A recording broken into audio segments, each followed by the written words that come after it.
ഡേസുട്ടി ഏട്ടാ റിവേഴ്സ് ബ്രീത്തിങ്ങിനെ പറ്റി പറയുമോ? റിവേഴ്സ് ബ്രീത്തിങ് എന്ന് പറഞ്ഞു കഴിഞ്ഞാൽ അത് പൊതുവേ അനിമൽസിന് ഈ ഓവർ എക്സൈറ്റഡ് ആയിക്കഴിഞ്ഞാൽ ഇവർക്ക് ഈ എക്കെട്ടെടുക്കുന്ന പോലെ വരും. അത് ശരിക്കും പറഞ്ഞു കഴിഞ്ഞാൽ സ്നീസിങ്ങിൻ്റെ ഡയറക്റ്റ് ഓപ്പോസിറ്റാണ്. സ്നീസിങ് എന്ന് പറഞ്ഞു കഴിഞ്ഞാൽ നമ്മൾ തുമ്മുമ്പോൾ കാറ്റ് പുറത്തേക്ക് വരും.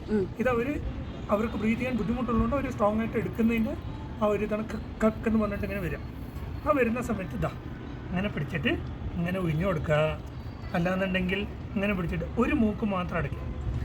സമ്മതിക്കില്ല, അത് വരുമ്പോൾ മാത്രം ചെയ്താൽ അല്ലാതെ ചെയ്യരുത്. അത് അങ്ങനെ അടച്ചു കഴിഞ്ഞാൽ അവർ ബ്രീതിങ് നോർമലാവും. അല്ലാന്നുണ്ടെങ്കിൽ ട്രീറ്റോ അങ്ങനെ എന്തെങ്കിലും കൊടുത്തിട്ട് അവർ അതിന്ന് ശ്രദ്ധയിൽ നിന്ന് മാറ്റിപ്പിച്ചാലും മതി, അത് പെട്ടെന്ന് മാറും.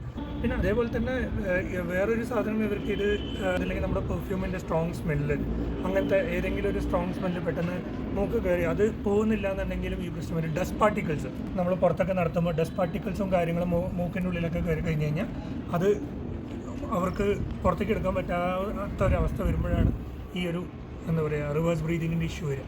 റിവേഴ്സ് ബ്രീതിങ് അല്ലെങ്കിൽ റിവേഴ്സ് സ്നീസിങ് എന്നും പറയും. അതെ, ഒരു മിനിറ്റിനൊക്കെ കൂടുതൽ ഇത് നിൽക്കുകയാണെങ്കിൽ നമ്മൾ ഡോക്ടറിനെ കാണണം.